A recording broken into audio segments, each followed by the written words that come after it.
നാം ഒക്കെ പലപ്പോഴും ശ്രദ്ധിക്കാറുണ്ട് ചില ആളുകളുടെ സംഘാടന മികവ് എത്ര ഫലപ്രദമാണ്, അവരുടെ കോർഡിനേഷൻ കപ്പാസിറ്റി എത്ര മികവുറ്റതാണ്, അവരുടെ ലീഡർഷിപ്പ് ക്വാളിറ്റി എത്ര മനോഹരമാണ്.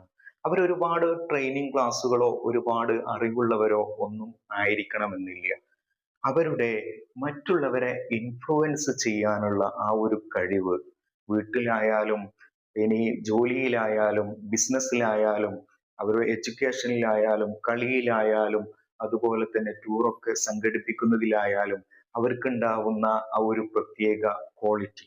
ചിലപ്പോഴൊക്കെ ക്ലാസ് എടുക്കുന്നതിന്റെ ഇടയിൽ ഒരു നല്ല ലീഡർക്ക് ഉണ്ടായിരിക്കേണ്ട ക്വാളിറ്റീസുകൾ എന്തൊക്കെയാണെന്ന് ചോദിച്ചാൽ അപ്പൊ പറയാറുണ്ട് നല്ല എനർജറ്റിക്, നല്ല കമ്മ്യൂണിക്കേഷൻ സ്കില്ല്, നല്ല എഡ്യൂക്കേഷൻ, നല്ല ഫോർസൈറ്റ്, നല്ല ഇൻസൈറ്റ്, നല്ല വ്യൂ, നല്ല ഇംപാർഷ്യൽ ആയിട്ടുള്ള എല്ലാ കാര്യങ്ങളും ഇടപെടാൻ പറ്റുന്ന അങ്ങനെ ഒരു 100 ക്വാളിറ്റീസ് പറയാറുണ്ട്.